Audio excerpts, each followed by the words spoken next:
les 17 ou 19 verrières de l'arbre généalogique du Christ de l'église de Waspervillers. Sous-titré « Une vision architecturale unifiée de montée de l'espace du baptême par l'arbre généalogique du Christ vers la lumière éternelle ».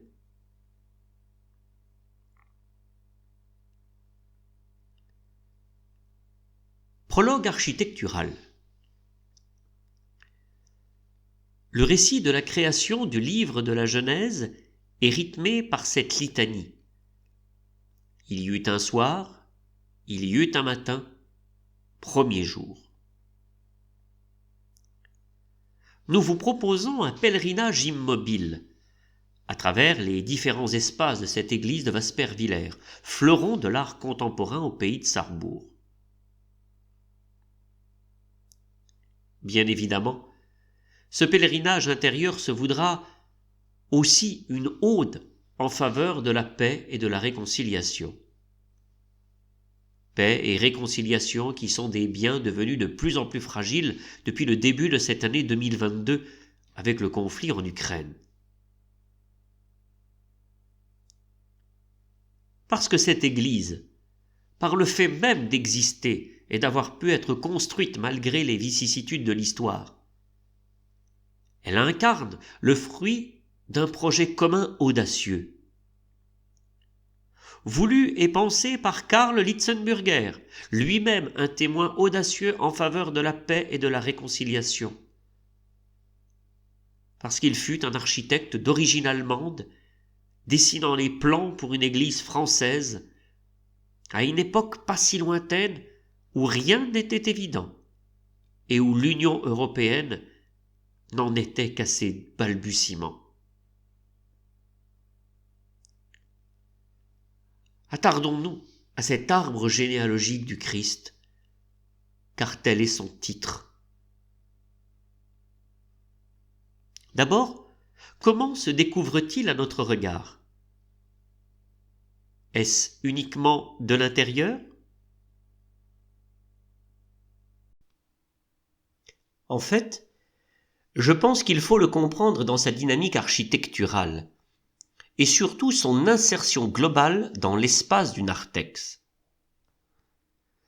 Posons-nous cette simple question. Qu'est-ce qu'une verrière ?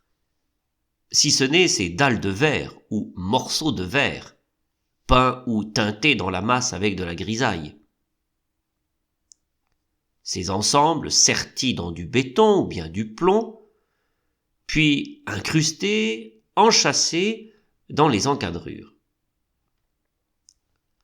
Or, à Waspervillers, comme dans l'ensemble des édifices de la tradition de Le Corbusier, il y a une révolution non négligeable.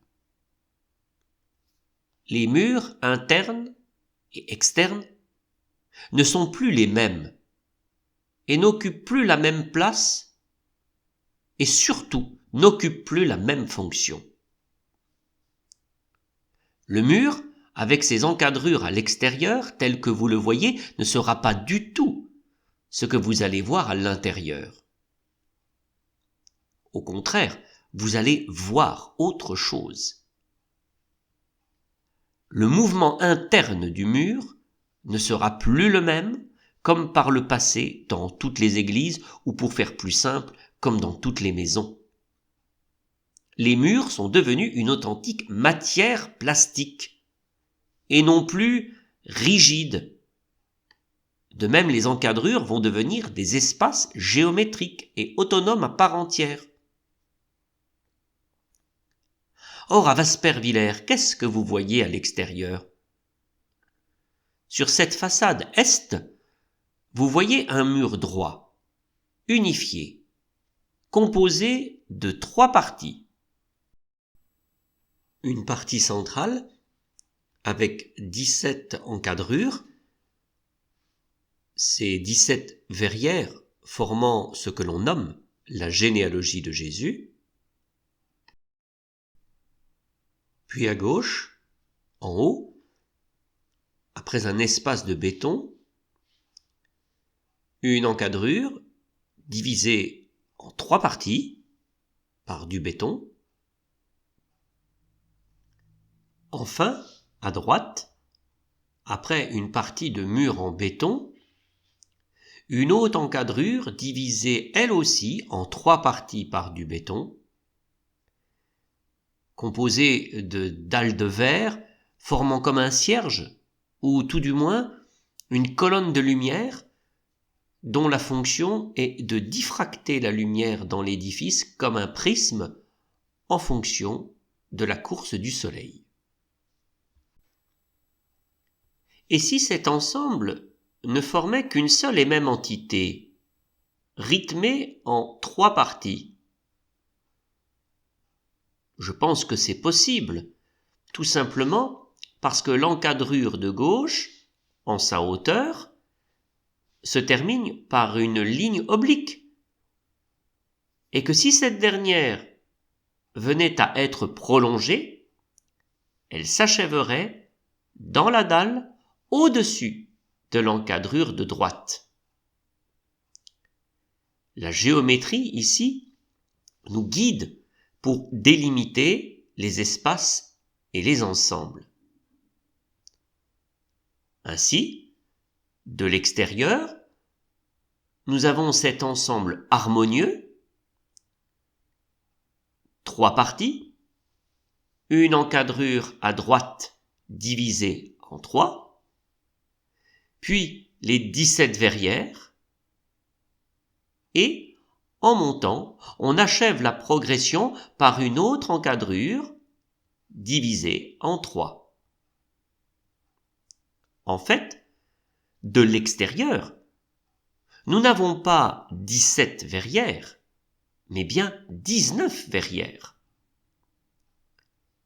L'arbre généalogique s'intègre ici totalement, se fond totalement dans l'architecture de ce mur qui a la particularité d'être moulé, puisqu'il est en béton, mais entièrement coffré. Mais une fois que l'on entre, qu'est-ce que l'on découvre?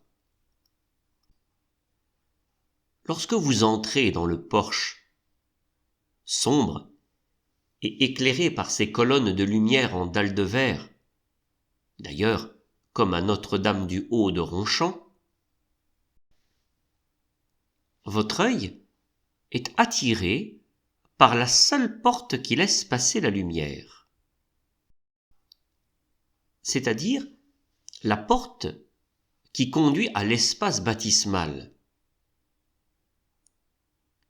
Et une fois que vous y entrez, que voyez-vous au soleil couchant? Il y eut un soir,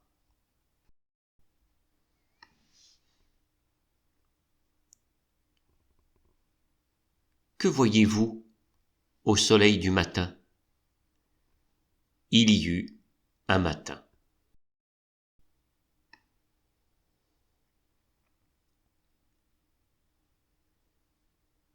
Et lorsque vous quittez l'espace baptismal, vous avez comme un espace de lumière.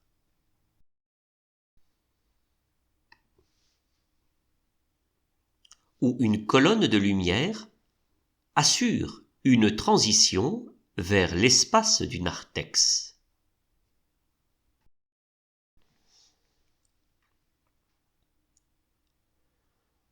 Vous avez sur votre gauche cette première encadrure directe qui fait encore le lien avec l'espace baptismal. Or, cette colonne de lumière rappelle les colonnes de lumière de l'espace baptismal. C'est un peu comme si vous étiez redevenu un néophyte, c'est-à-dire un jeune baptisé qui vient d'être illuminé, c'est-à-dire comme portant un cierge à la main.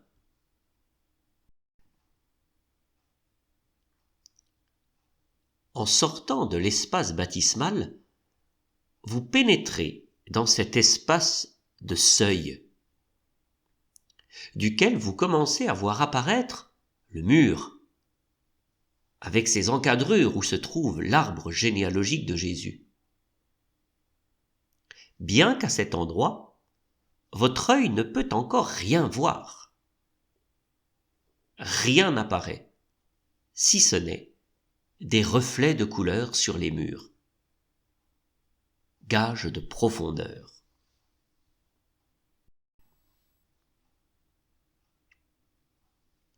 Puis vous franchissez ce seuil et vous entrez dans le narthex, que maintenant vous pouvez voir dans toute sa richesse. Vous découvrez maintenant, pas à pas, les 17 verrières de couleurs où les visages apparaissent progressivement plus vous vous avancez. Mais plus vous avancez, plus vous êtes obligé de lever les yeux pour voir les dernières verrières.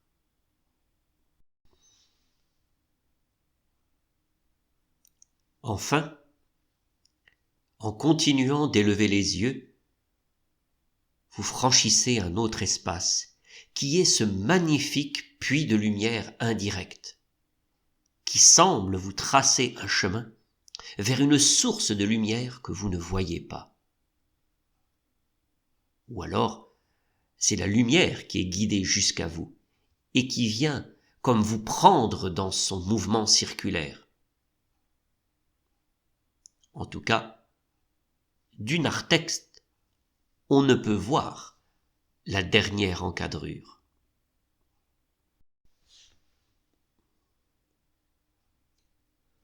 Autant l'extérieur est particulièrement unifié et plat, autant l'intérieur est spatial, en mouvement, et surtout divisé en 3 espaces distincts, mais dont la progression est source de cohérence.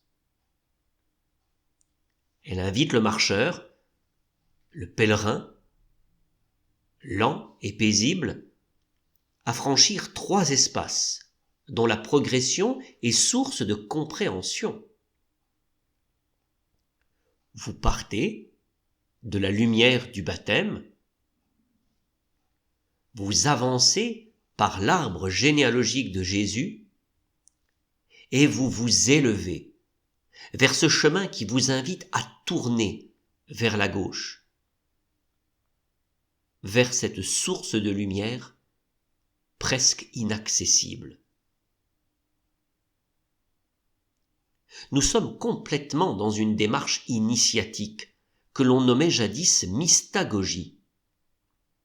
C'est-à-dire, on célèbre d'abord un sacrement, puis on prend le temps de faire mémoire des rites et des paroles pour prendre de plus en plus conscience de ce qui s'est passé et ainsi entrer dans l'intelligence du mystère de la grâce.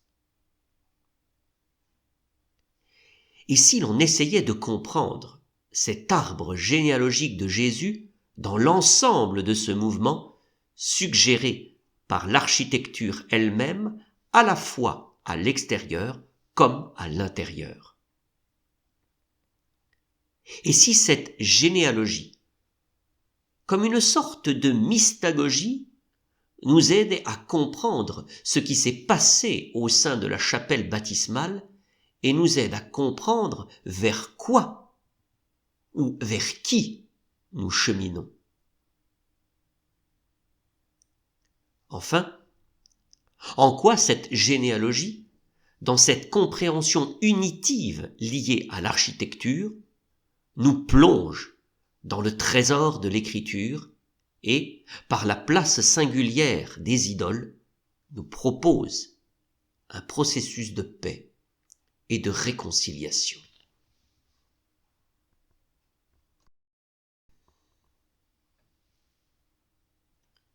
Alors, imaginez que vous êtes un marcheur, peut-être un pèlerin,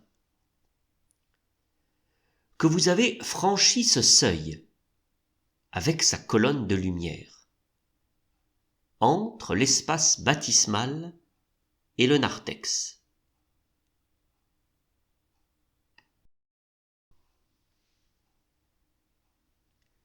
Vous avez longé le mur de ce narthex pour regarder se déployer chacune des verrières. Puis vous prenez un peu de recul pour tenter d'avoir une vision d'ensemble. Et vous voyez ceci.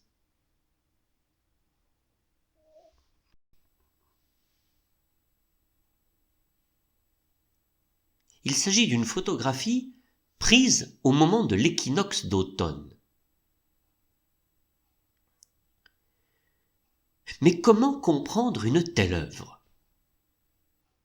Comment entrer dans l'intelligence de ce que l'on peut aisément nommer une fresque biblique, à la fois monumentale, mais facilement accessible à l'œil humain ? Lors de la construction de l'église de Waspervillers, entre 1967 et 1969, l'architecte Karl Lietzenburger pensa à Gabriele Thieme Kutemeyer, fille d'un de ses compagnons, avec qui il s'opposa au régime nazi. Elle conçut et dessina le projet de ces 17 verrières qui furent ensuite réalisées par les ateliers Arthur Schuler de Saint-Avold. Mais plusieurs questions essentielles se posent d'emblée aux visiteurs.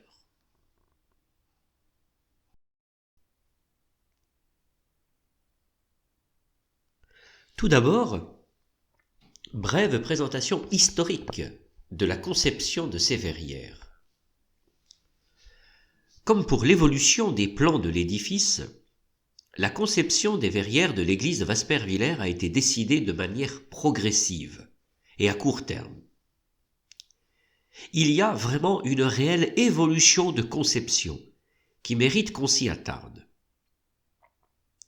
Je prendrai appui sur les travaux de l'historien et journaliste allemand Michael Kuderna, publié en 2021 dans son livre sur l'église de Waspervillers et les représentations d'Hitler dans les églises.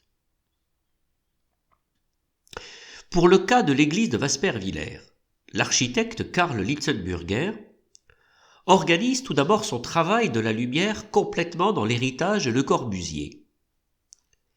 Les fenêtres en verre plombé de l'attraction sont irrégulièrement encastrées dans le mur de béton, profondément entaillé.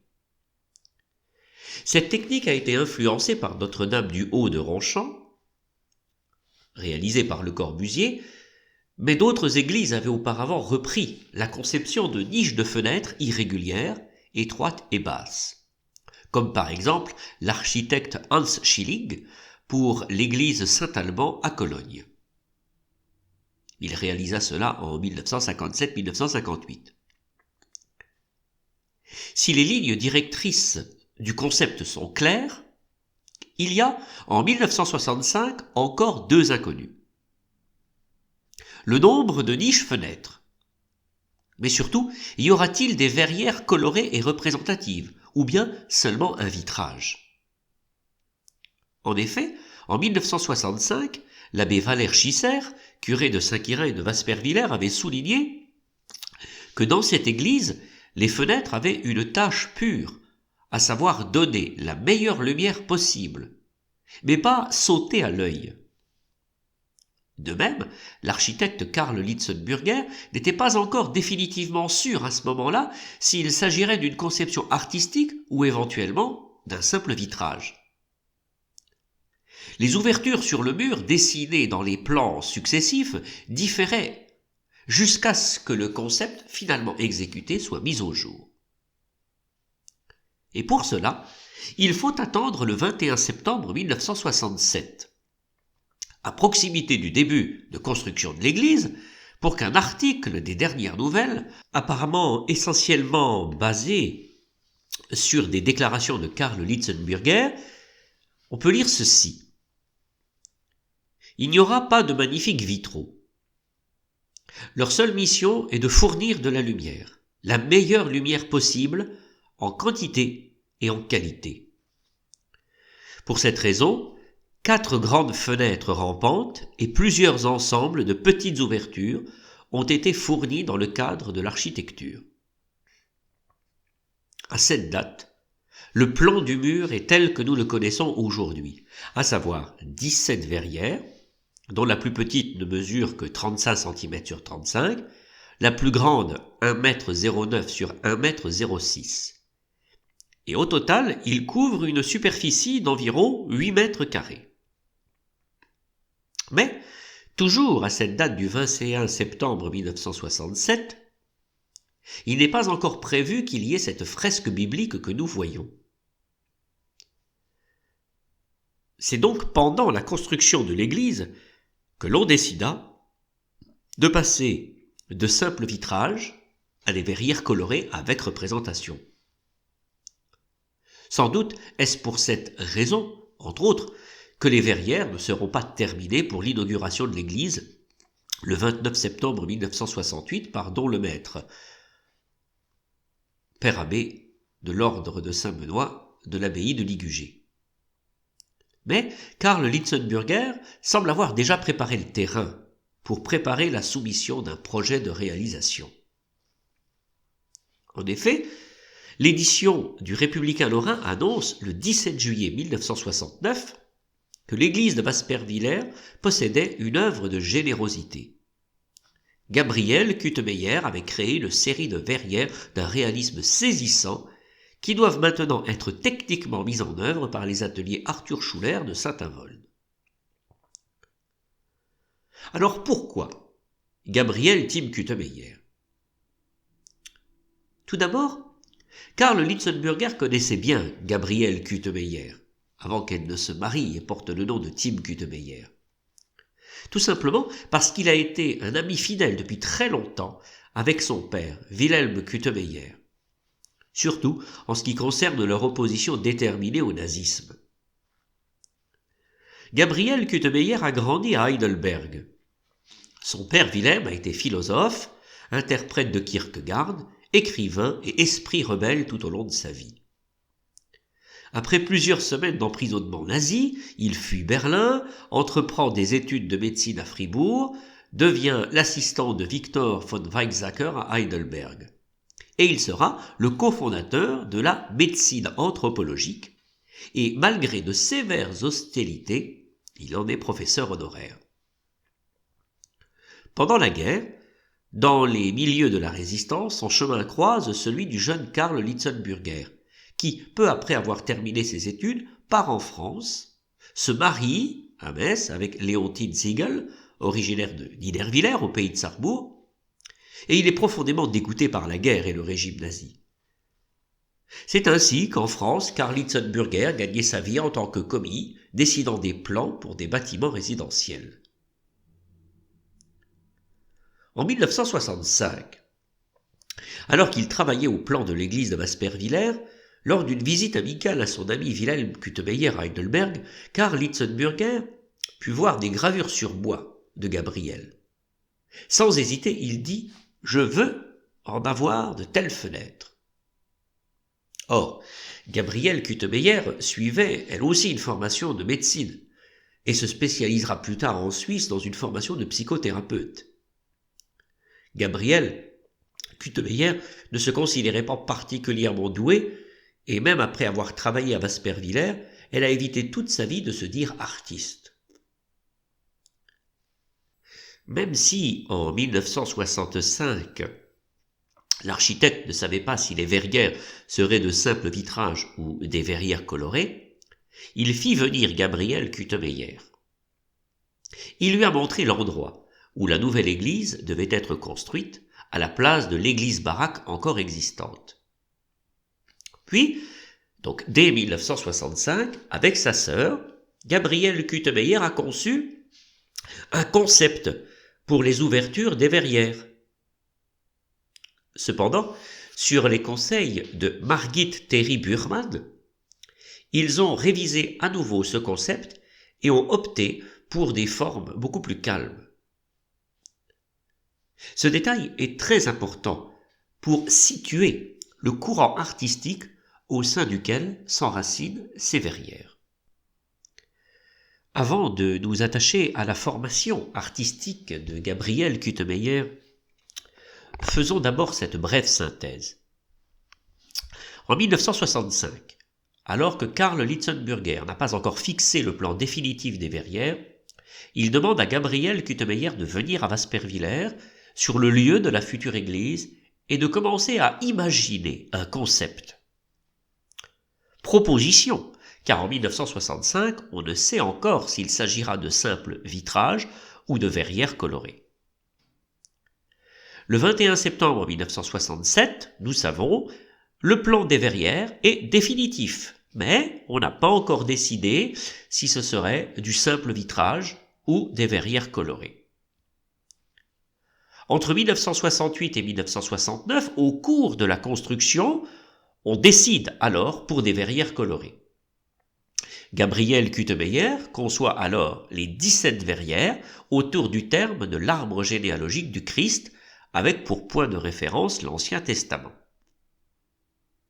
Et le 17 juillet 1969, l'artiste a présenté aux habitants du village les gabarits. Enfin, entre 1969 et 1970, la réalisation des verrières par les ateliers Arthur Schuller de Saint-Avold. Ces verrières ont donc deux aspects architecturaux complémentaires, provenant d'une rencontre harmonieuse entre l'architecte et l'artiste. Déjà parce que les encadrures, en tant que telles, font partie intégrante de l'architecture et sont comme coulées dans la masse. Ils sont là pour répartir la lumière de manière optimale, harmonieuse et surtout de qualité, dans la plus pure tradition de l'esprit de Le Corbusier, en pensant bien évidemment à Notre-Dame du Haut de Ronchamp. Cela confirme notre intuition de départ que pour comprendre cette œuvre, on ne peut faire fi de son enracinement architectural d'ensemble. Ensuite, à partir de l'architecture, l'artiste a fait un triple travail. Créer un concept général, inscrivant les verrières dans une esthétique que nous allons déterminer tout à l'heure, réaliser une synthèse biblique autour de ce thème de l'arbre généalogique qu'il conviendra de déterminer et surtout d'analyser d'un point de vue exégétique et théologique. Enfin, répartir harmonieusement cette synthèse biblique au sein de l'architecture des encadrures. Alors c'est pourquoi attardons-nous maintenant à la formation artistique de Gabriel Kutemeyer.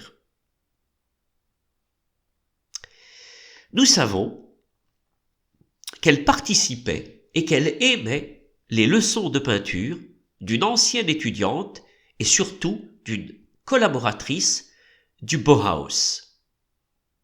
Il s'agit de l'artiste peintre Margit Terry Burman, née en 1892 et décédée en 1977.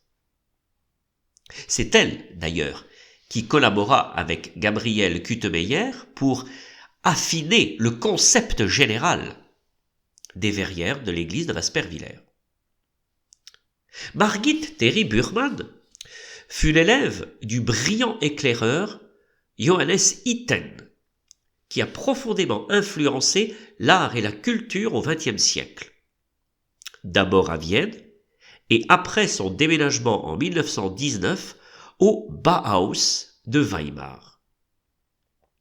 Le Bauhaus est une prestigieuse école d'architecture et d'art appliqué, fondée en 1919 à Weimar par Walter Gropius, et par extension, Bauhaus est un terme qui désigne un courant artistique concernant notamment l'architecture, le design, la modernité, mais également la photographie, le costume et la danse.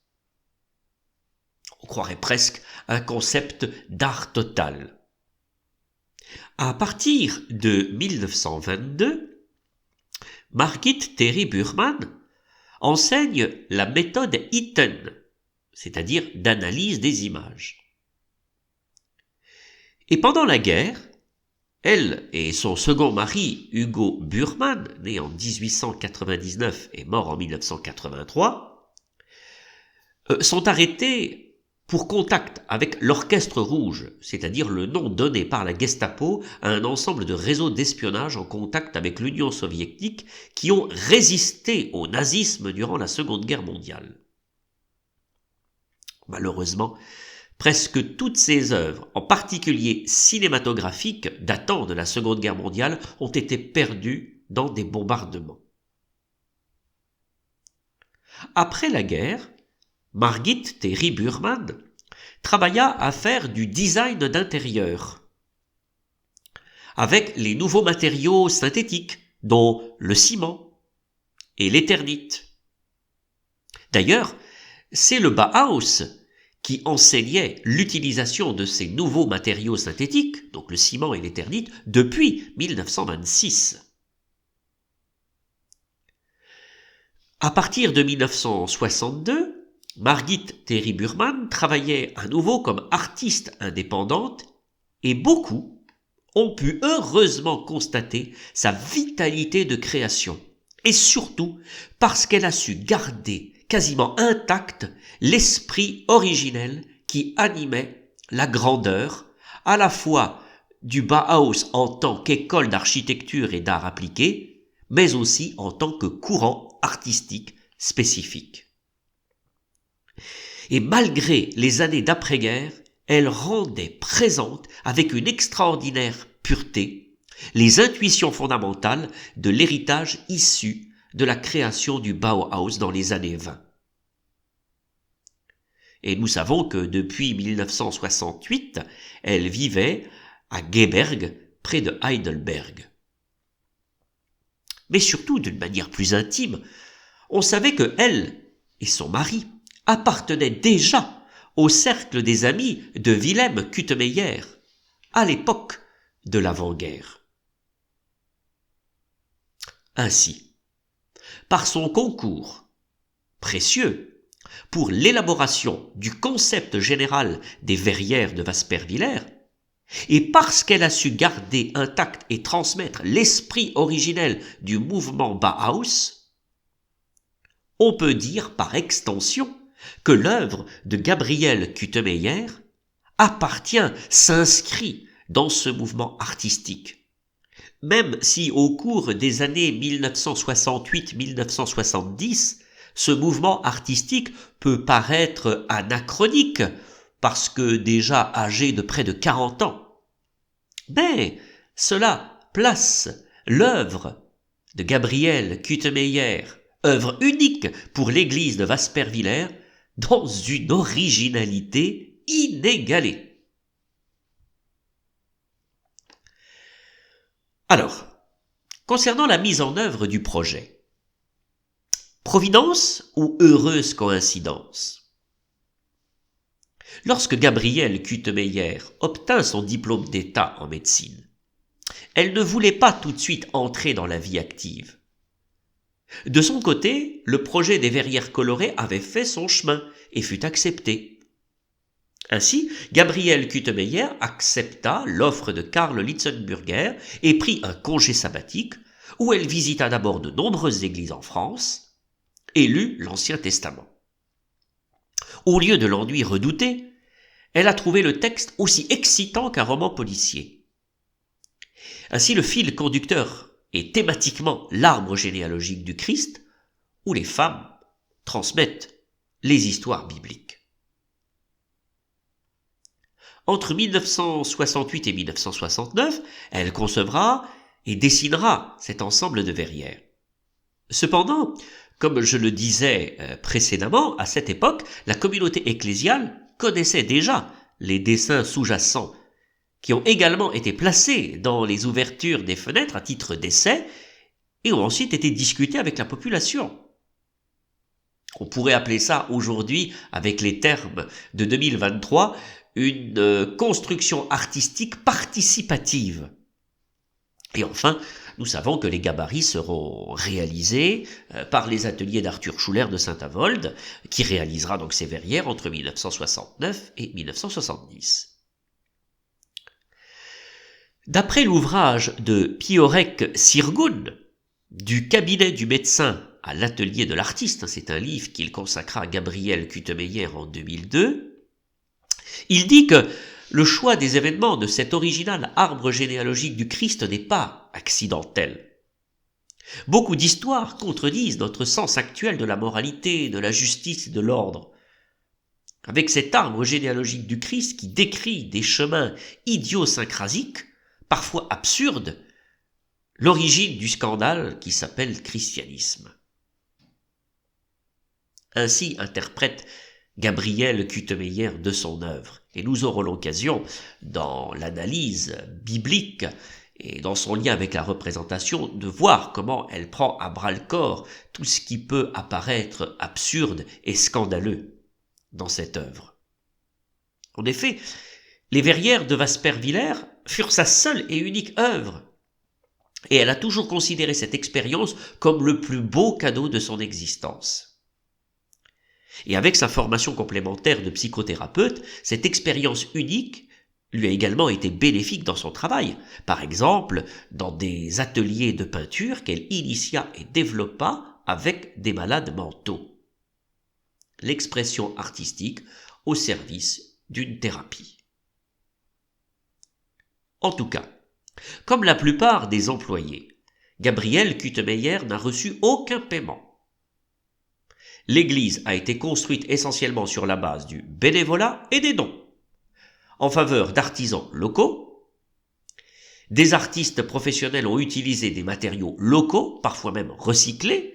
C'est le cas pour le mémorial des martyrs de la Seconde Guerre mondiale. L'église ne devait pas coûter plus cher qu'une maison unifamiliale. Telle était la devise du petit village de Wasperviller. Alors maintenant, nous allons tenter de mettre en problématique notre analyse pour tenter de rendre compte de ce qu'écrivait si justement le curé de l'époque, l'abbé Valère Chizer, en 1981, qualifiant cet arbre généalogique de pas très conventionnel, avec quelques ancêtres pas très catholiques, mais aussi un « a-t-on jamais réalisé ou seulement imaginé un arbre aussi peu conventionnel, tout à la gloire d'un Dieu qui s'obstine à ne voir dans les hommes que leur foi et leur amour ».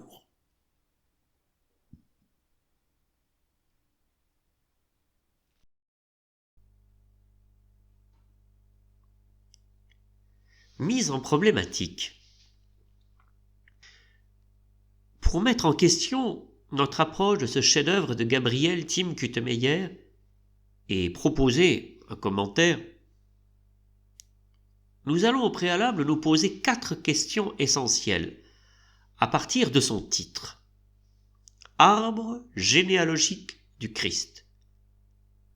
Pour tenter de montrer que ces verrières forment une fresque biblique mettant en scène une véritable interprétation de l'écriture et proposant un authentique jeu visuel. Première question essentielle. Puisque l'œuvre porte le titre de Arbre généalogique du Christ, à quel texte du Nouveau Testament fait-on référence ? Est-ce la généalogie de Jésus selon Matthieu ? Ou bien la généalogie de Jésus selon Luc. Bien que reprenant une généalogie de l'Ancien Testament contenue dans le premier livre des Chroniques, toutes deux appartiennent aux Sondergut, c'est-à-dire des ajouts tardifs, originaux et uniques dans la composition des évangiles. Si l'exégèse a montré que ces deux généalogies sont des ajouts à motifs théologiques, il n'empêche qu'elles s'inspirent d'un genre littéraire courant et précis, propre aux Bibles hébraïques, à savoir la tradition des Tolédotes. Il s'agit de listes généalogiques servant à asseoir la légitimité d'un personnage qui jouera un rôle essentiel dans un récit. Ce qui est précisément le cas pour Jésus au sein des évangiles.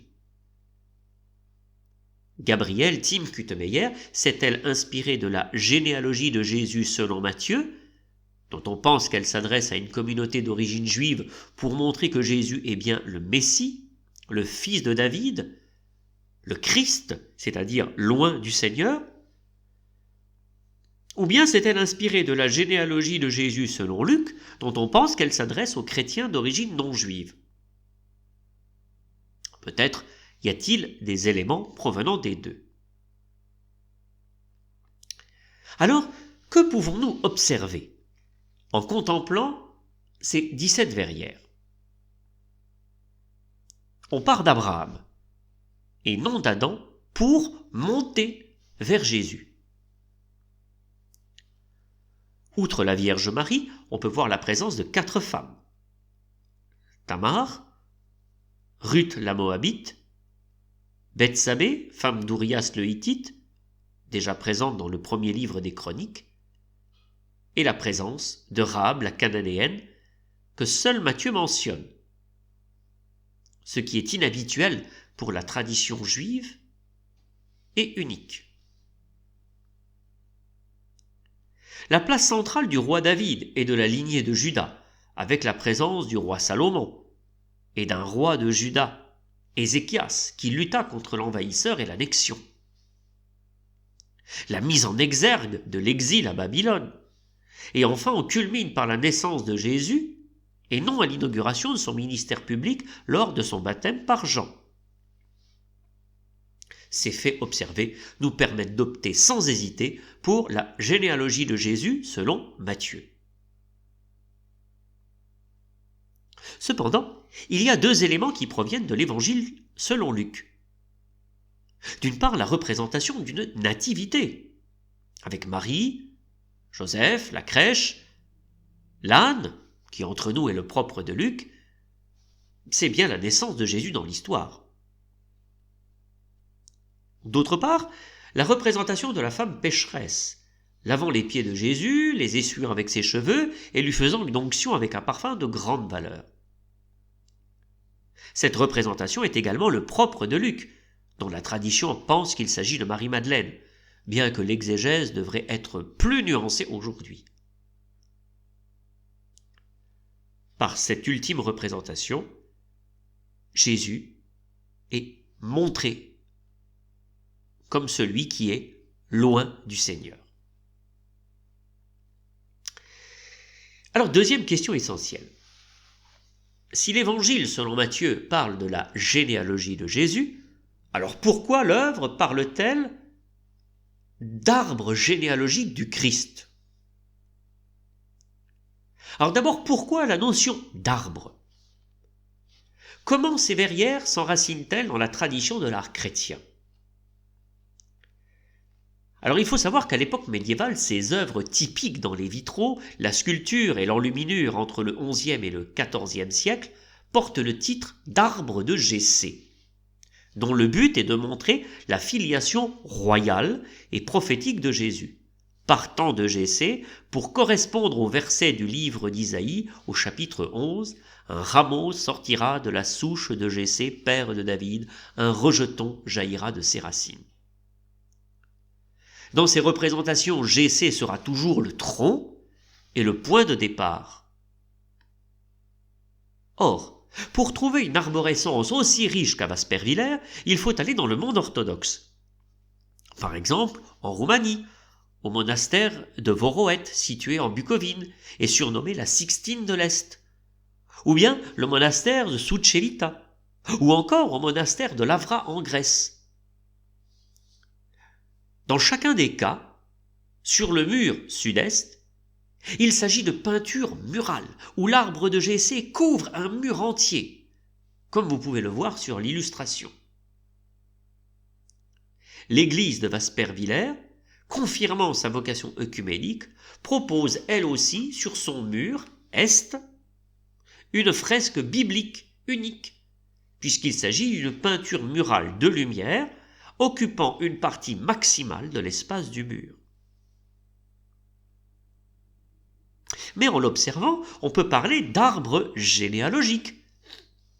L'artiste propose un métissage singulier et original, une rencontre inédite dans l'histoire de l'art entre une expression artistique ciblée dans le temps et l'évangile de la généalogie selon Matthieu, et non plus le célèbre verset d'Isaïe. Mais attention, on parle d'arbre généalogique du Christ. C'est-à-dire que la finalité de cette généalogie n'est pas uniquement la naissance de Jésus dans l'histoire, mais de le reconnaître comme Christ, c'est-à-dire comme loin du Seigneur. C'est un cheminement de foi et d'interprétation de l'écriture que nous propose l'artiste, un peu comme si elle voulait pousser visuellement la logique du dernier verset de la généalogie de Matthieu qui dit, je cite, « Jacob engendra Joseph, l'époux de Marie, de laquelle est né Jésus, qui est appelé Christ. » Ce verset évoque non seulement la naissance de Jésus dans l'histoire, mais sa reconnaissance comme Christ dans la foi. Or, naissance terrestre et onction spirituelle ne sont-elles pas les deux seules représentations du Nouveau Testament qui en plus terminent cette généalogie ? Certes empruntées à l'Évangile selon Luc, ces deux scènes concrétisent visuellement la finale de la généalogie de Jésus selon Matthieu. Il faut souligner en outre l'audace de l'artiste de terminer son arbre généalogique en représentant Jésus comme loin de Dieu avec l'onction conférée par la femme pécheresse, où se manifeste le baume précieux de la miséricorde de Dieu. Nous pourrions peut-être sous-titrer cette œuvre par « Arbre généalogique du Christ miséricordieux ». Troisième question essentielle. Plus concrètement, si dans la généalogie de Jésus, selon Matthieu, on fait référence à des personnages de l'Ancien Testament, la conséquence est simple. Quels sont les personnages de la généalogie sélectionnés par Gabriel Tim Kutemeyer pour son œuvre ? En l'observant, on peut d'emblée mentionner l'originalité de cette œuvre qui la rend unique en son genre. Parce qu'il n'y a pas seulement les personnages, comme dans les représentations traditionnelles des arbres généalogiques nommés arbres de Jessé dans l'art chrétien, en référence à la prophétie d'Isaïe, mais chaque personnage est contextualisé, mis en scène, en fonction d'un récit biblique précis qui va le caractériser. En fait, les 17 verrières qui rythment ce mur de béton et de lumière illustrent une riche arborescence contenant 21 scènes bibliques où se côtoient pas moins de 50 personnages. D'un point de vue artistique, il y a une rencontre indéniable et unique, un métissage entre l'art des arbres de Jessé et l'arbre des jeux, c'est-à-dire ces représentations scéniques du Moyen-Âge d'inspiration biblique comme le célèbre jeu d'Adam, le premier du genre composé vers 1150-1170. Gabriel Tim Kutemeyer nous propose non seulement un arbre généalogique, mais un véritable jeu scénique inscrit dans la lumière et le béton, dont il conviendra de mettre en jour l'intrigue. Cet arbre généalogique du Christ de l'église de Waspervillers est un impressionnant témoignage d'œcuménisme et de réconciliation, conçu par une artiste allemande et protestante de surcroît, pour une église catholique française. C'est un exemple artistique éloquent se situant dans le mouvement de réforme impulsé par le Concile Vatican II. Déjà par la constitution dogmatique sur la liturgie, datant du 4 décembre 1963, qui demande que l'on ouvre largement le trésor de l'écriture. Ensuite, par le mouvement œcuménique défini par les pères conciliaires à travers le décret sur l'œcuménisme du 21 novembre 1964. Ce mouvement se veut un témoignage pour œuvrer en faveur d'une paix durable entre les peuples. Cet arbre généalogique du Christ de l'église de Waspervillers permet incontestablement aux visiteurs de faire un voyage biblique que nous vous proposons de faire. Quatrième et dernière question essentielle, on peut alors légitimement se demander quels sont les 21 récits sélectionnés dans l'écriture par Gabriel Tim Kutemeyer pour présenter et mettre en scène visuellement dans ce jeu scénique chacun des 50 personnages. Et plus précisément, quel visage propose-t-elle de découvrir pour chacun des membres de la généalogie? Quels aspects de l'histoire sainte se dessinent à travers le choix de ces 21 scènes bibliques? Peut-être même quelle relecture propose-t-elle? Ne serait-ce pas à travers le prisme de la miséricorde que l'on a opéré cette sélection, justifiant l'ajout lucanien final du geste de la femme pécheresse qui préfigure l'onction? N'y aurait-il pas en plus le prisme de l'annexion et de l'exil, compte tenu du contexte historique de sa création? Cet extraordinaire réalisme biblique est à la fois une somme d'exégèse proposant une certaine vision de l'histoire du salut, une véritable catéchèse permettant d'entrer dans l'intelligence des signes du baptême, mais aussi une certaine relecture de l'histoire locale, en particulier de la tragédie liée à l'expulsion et au culte de la personnalité envers Adolf Hitler, que l'on suivait aveuglément comme une idole. La difficulté principale de cet arbre généalogique est le sens de lecture. Car bien que la généalogie de Jésus selon Matthieu semble coordonner l'ensemble, les scènes bibliques ne sont pas toutes suivant un ordre continu. Il y a des ruptures de continuité, des va-et-vient.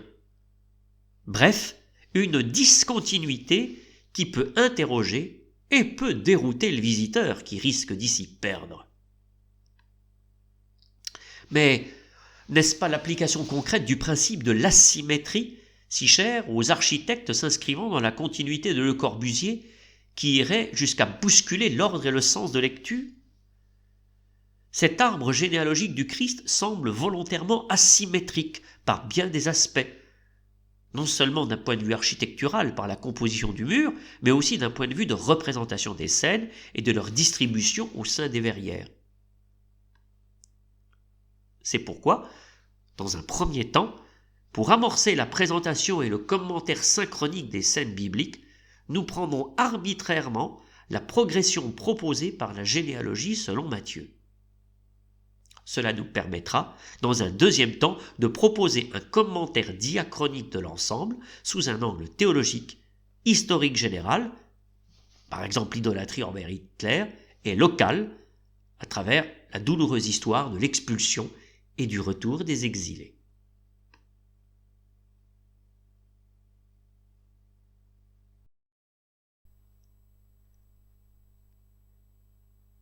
Présentation et commentaire synchronique. Pour commencer ce commentaire synchronique, je vous propose cette vision extrêmement rare de l'arbre généalogique du Christ, illuminé par un soleil couchant à proximité du solstice d'hiver. On croirait visuellement que le mur est devenu d'or, et les verrières des pierres précieuses, pour reprendre la description de l'apparition de la Jérusalem céleste décrite dans le livre de l'Apocalypse. Mais surtout, observez comment l'illumination, ce jeu de lumière, surtout en sa hauteur, rythme et en plus est harmonisé avec les lignes. C'est un peu comme si cet éclairage éphémère faisait partie harmoniquement des lignes du mur et des encadrures en béton. Voilà comment apparaît ce mur de béton et de lumière au moment où l'on s'apprête à célébrer la fête de la Nativité, où la liturgie nous fait entendre cette généalogie de Jésus selon Matthieu. Cette apparition va accompagner notre commentaire.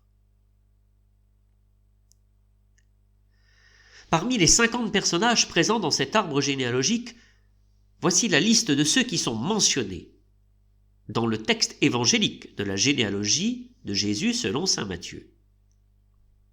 Abraham, Isaac, Jacob, Judas, Tamar, Rahab la Cananéenne, Bose, Ruth la Moabite, le roi David, Bethsabée, Salomon, Ézéchias, Joseph, Marie, Jésus. Nous découvrirons les autres personnages au fur et à mesure que nous décrirons les scènes. Les 21 scènes bibliques semblent avoir été sélectionnées au sein de 10 livres de l'Écriture, avec par ordre d'apparition. Pour l'Ancien Testament, alors du Pentateuque, le livre de la Genèse, des livres historiques, le livre de Josué, le livre de Ruth, le deuxième livre de Samuel, le premier livre et le second livre des rois. Des livres prophétiques, uniquement le livre d'Isaïe, et enfin le livre des psaumes. Pour le Nouveau Testament, nous avons le livre de l'Apocalypse et l'Évangile selon Luc.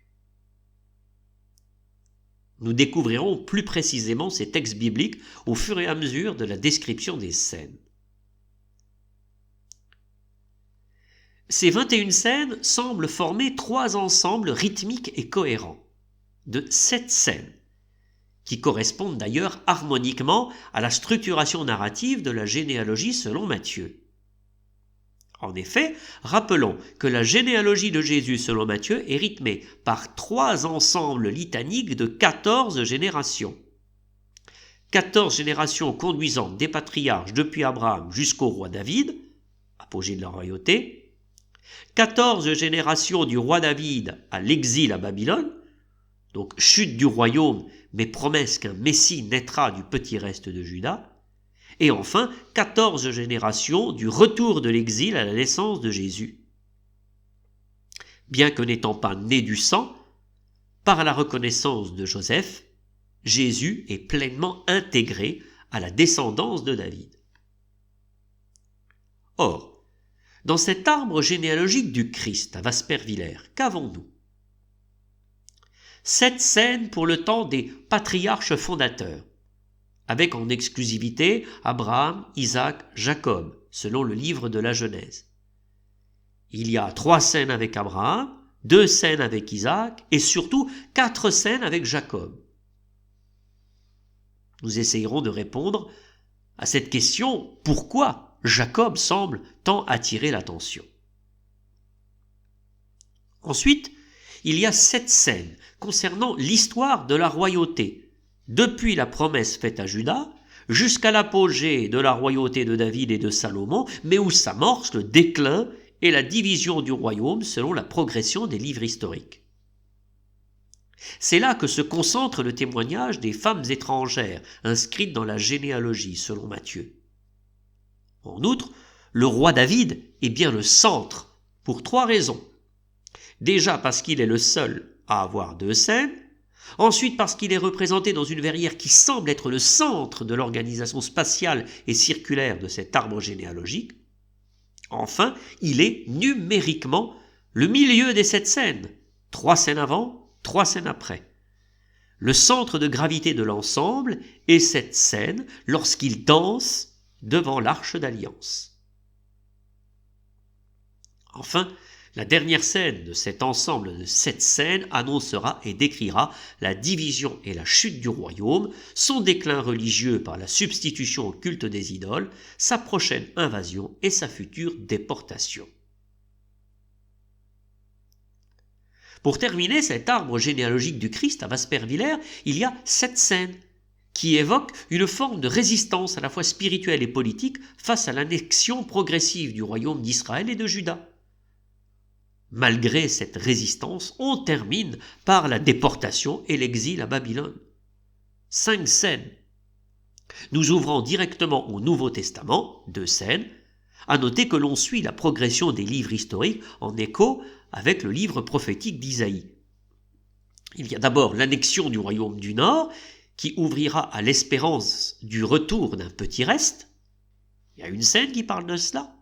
Ensuite, face à la possible annexion de Jérusalem, il y aura l'ensemble courageux d'une résistance à la fois politique et spirituelle, 3 scènes où l'on détruira les idoles et où par ruse politique on se défendra contre l'envahisseur, qui d'ailleurs mourra. Enfin, il y aura la chute totale et l'exil avec la déportation à Babylone, une scène, mais toujours avec l'espérance d'un petit reste qui perpétuera le souvenir et reviendra de déportation. Là aussi, il y a une structure, voyez, profondément harmonique. On met au centre de ce cycle de 7 scènes la résistance, à la fois politique et spirituelle, du petit reste de Juda. Il y a une scène avant qui parle du début de l'annexion, et il y a une scène après qui, malheureusement, malgré tous les efforts de résistance, conduiront à la déportation.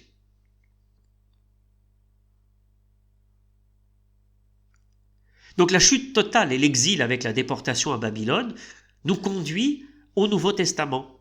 Il y a 2 scènes pour le Nouveau Testament avec la nativité de Jésus, mais plus originale encore, la présence du lavement des pieds et de l'onction par la femme pécheresse, dont nous aurons à comprendre la signification.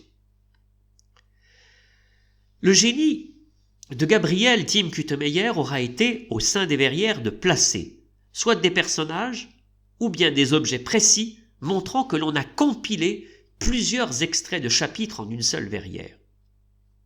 Ces verrières, en fait, rendent visible vraiment une interprétation de l'écriture. Et c'est très important. Ce n'est pas simplement la description d'une scène biblique, mais nous sommes vraiment en face d'une interprétation de l'écriture, à travers une mise en scène sous forme de jeu, comme le jeu d'Adam, composé au XIIe siècle, qui met en scène le péché originel, le meurtre de Caïn et Abel, puis une longue procession des prophètes annonçant la venue du Sauveur.